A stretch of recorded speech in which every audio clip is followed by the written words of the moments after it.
Previously on Lost in Travel, that this may be the most excited I've been to make a video forever. I will be throwing a dart at the map of the UK. Wherever that dart lands, I could potentially be going there on a holiday.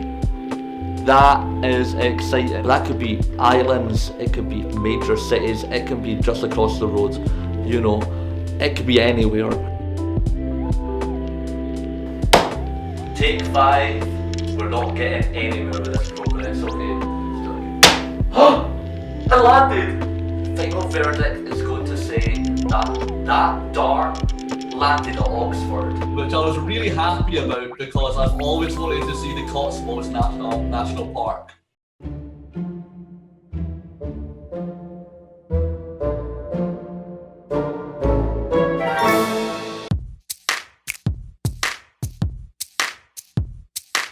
Can't get my mind away from thoughts of you. We've arrived. You were just the girl I drew, and now I think it's time that we decide. Love is our friends, and we would be fools not to follow what our hearts suggest. So think it over and let me know, girl, 'cause you and I would be easier as us. Don't need 3 words. One could sum us up. We're a couple, a pair. It's apparent when we touch. Oh, you and I be easier as us. Oh, easy as us. Oh. Cheers. I love apple juice so much. Really makes me feel like I'm on holiday. Beautiful stuff, man. Hello everyone, I am Lewis, you are watching Lost in Travel, and welcome on here to a hotel. This is the second part to the Dart in the UK series. You've not really seen what I brought you, but we are somewhere pretty cool, and I've got a special guest. It's Luke in the flesh. Wait, I'm so confused. You haven't new intro yet? Yeah. That was quite nice seeing it in real lilife. Hi Lewis, what do you say at the start? Hi, this is Lewis. Just hey, and then we can... It feels weird to see you in there. It feels really weird because I'm used to it now though. It is. Yeah, I'm used to No, I mean it's not weird this. It's weird that I have met you for 5 minutes and I already ended up in your car. You could be some random that I was talking to on Discord. I'll tell you a good story. My mum, when I told Mum that I was first, doing this string with you, she went, Luke, I'm actually quite concerned that he's a murderer or something. Mum was concerned, and well, she thought I am Scottish. She somehow thought you were 27. And obviously I'm only 18, so she thought like, why is my kid? And then she asked me today, so is he 27? I was like, what? It's the beard. It's the beard. Anyway, we are in the Premier Inn. I will show you where we are later. Okay, you know by the thumbnail, we're in Oxford. But, yes, it feels great to be here. It feels great to be on a plane again. I can't believe it. It's been so long since I've been able to do anything like this, of course. But we're here. Let me give you a room tour of this pretty nice Premier Inn.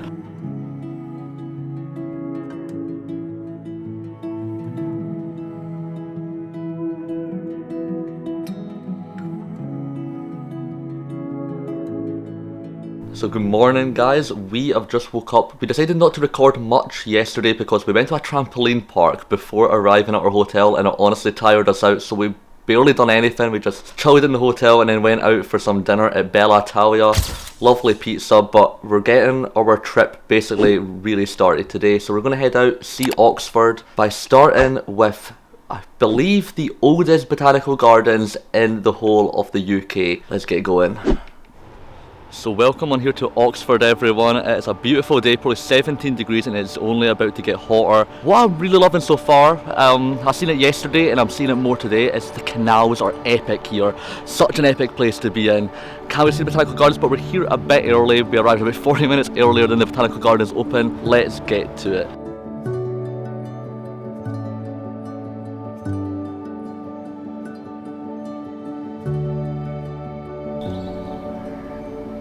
So welcome to Christchurch Meadows everyone. This place looks incredible. I have to say, one thing I've noticed so far about being in Oxford, the architecture is incredible, and for a person who loves architecture, I feel like this place is my go-to place. What an excellent city. Let's see more of the meadows. Like, look at that building. Amazing. A little look over there. So after getting here early, we are finally being allowed in the botanical gardens. I immediately booked this place as soon as I heard that this is the oldest botanical gardens in the UK. It was very unique to be here, very special, because this is the one that's of course started botanical gardens. I've been to the one in Edinburgh. I should really go to the one in Glasgow, but here I am at the one in Oxford, the very first one. As soon as I can find out how old they are, I will let you know. But it's always relaxing walking through a botanical garden. I thought I was going to get run over by a lawnmower. Unreserved, unrestrained, your love is wild. Your love is wild for me. It isn't shy, it's unashamed. Your love is proud. So I've just found out that this place will be celebrating their 400-year anniversary on July 25th. Wow. Yeah. I mean, that's really interesting. No, that is cool. That is cool. It's been here a long time. I didn't realise it's been that long. So behind me, that is Radcliffe Camera.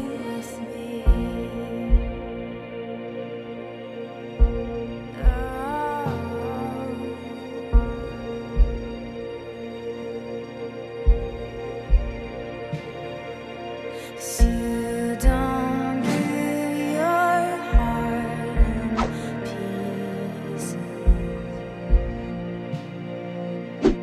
You don't hide yourself. This is, I think, the main square in Oxford. This is the photo that you all see on Google Images when you type in Oxford. What a beautiful building. I think it's closed due to COVID, but it is very nice to see and get photos of. Definitely come out here. It is very, very picturesque. So right now we're just walking down Covered Markets. I think this is the most famous market here in Oxford. It smells very, very nice. I don't know if it's time for lunch though.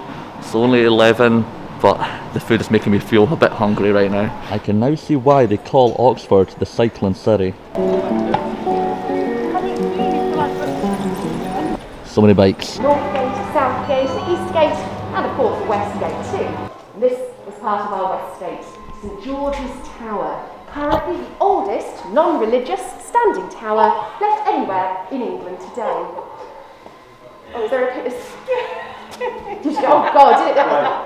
Oh, thank God. If you guys want to stand sort of more in that corner, please feel free.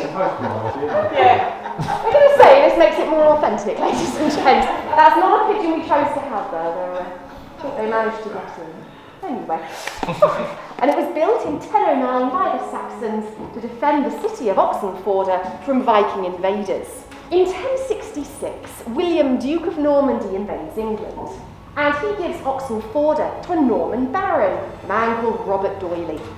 D'Oyly decides that he will build Oxford Castle, and he decides he will build around this tower and just incorporate it into the Norman castle structure. He doesn't build it because he's religious.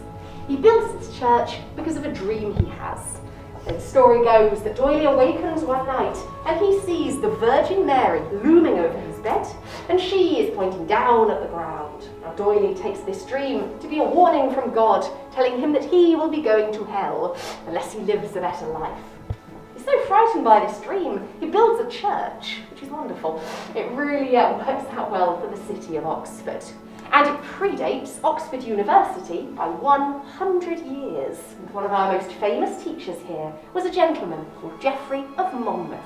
Now Geoffrey was a monk, Geoffrey was a teacher, but most importantly, Geoffrey was a writer. And in 1132 he writes a fantastic book, The History of the Kings of Britain. Now you might not have heard of this, but I'm fairly sure you'll all have heard of some of the characters, because this is the first text to include the characters of King Arthur, Merlin, and also the story of King Lear and his daughters. If anyone here is a fan of the Arthurian legends, you will notice that Monmouth's text is a little bit different to what we tend to be familiar with. In the original, Merlin is not a wizard. In the original, Merlin and Arthur never actually meet. And in the original, Arthur does not have the famous sword Excalibur. Instead, in the original, this belongs to his father, Uther Pendragon. And Arthur has a different weapon, a shield, that goes by the name of Caliban, and a spear that goes by the name of Ron, which is slightly less impressive as names go, I think. But, you know, it's how they did it. These are 900 years old. Lasted pretty well. You may be aware, this part of the church is not a place of study, not a place of worship, but a place of storage for the dead. And because of that, this is meant to be the most haunted part of the castle. It's a little less spooky at 1:30 in the afternoon on a Monday afternoon in midsummer, but this is meant to be the haunted spot, particularly that far corner. Thank you, sir. That's meant to be where guests, even in the daytime, experience certain phenomena, changes of temperature, changes of taste, pressure on the face and hands, and occasionally photos coming out of it. Once we had determined you were guilty, that was when your punishment would start. He was dragged out to the city centre. His head would go through the middle, his hands either side, and the guards would then take 2 large nails, a hammer, and both of his ears. And the guards would then proceed to nail his ears to the wood behind his head. He would then be left there, nailed into place for 3 days and 3 nights. Now after those 3 days and 3 nights, the guard is going to come back. They are going to take out one of Roland's hands. They're going to hand Roland a blade. And Roland's going to hope that's a sharp blade, because he will be using that to cut his ears away. So not only is this going to be a horrifically painful punishment, but this is going to mark you as a criminal for the rest of your life. 1751, Miss Mary Blanding is living in Henley with her father Francis. Now she's wealthy, but she's got a problem. Ladies and gentlemen, Mary is nearly 30. Mary is unmarried.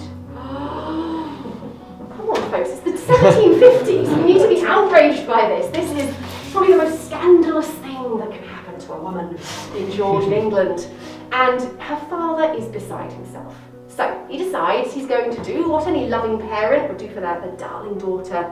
He advertises her, and he does this by sending out word that he will be giving a dowry of £10,000 to anyone who marries Mary. Modern money, that's about £2.5 million. And it soon attracts a young man, Scottish Army Captain William Cranston. Mary falls in love. Sadly, before they can marry, somebody lets slip. William has already got a wife and 2 kids back in Scotland. Now Mary is still pretty keen for the wedding to take place. She believes everything William tells her, that he never loved his wife, he's getting a divorce, blah blah blah blah blah. Her father's a bit more sceptical. He decides he does not want to give all his money and his only daughter to this 2-timing cheating lying scumbag, so the wedding is cancelled. Mary is heartbroken, but she stays in contact with William. One day, William sends her a little vial of white powder, and Mary is told that this is a love potion. If she slips it into her father's food, her father will fall in love with the idea of William and Mary. Shortly after she slips this powder into her father's tea, her father finds his hair starting to come loose, his teeth starting to come loose. His eyes are going yellow, his gums are starting to bleed. Soon, Mary's father is dead. And with all of that being said, this is going to be when I wrap up today's video. I'm wrapping it up on the next again day just because I was a bit too sleepy to do it last night. We went out with Luke's friend, we went to Spoons, but before that we went on an epic tour around the University of Oxford because that's where he studies. He's studying, I think, history or something. And honestly, it blows my mind how amazing that university is. Thank you, Kit, for taking us around. It was an epic tour. He explained it a lot better than I would have been able to explain it or explain my own city, so congrats to you. I really enjoyed it. And anyways, this is going to be where I wrap up today's video. If you did enjoy, guys, please smash the like button, share with your family and your friends, and subscribe to see what I will be doing on the next part, because I'm going out on a very special day trip from Oxford and I cannot wait. Anyways, if you did enjoy Oxford, I highly recommend going and checking it out yourself. It is a very interesting city with so much great architecture and a lot of very fascinating history. Definitely in the castle and prison, I would highly recommend doing that if you're ever out in this area. Anyways, I'll catch you all in the next video. Bye! Yeah, come fly away with me. Imagine all the things that we could see. Yeah, don't you know that life's a dance? Come take my hand.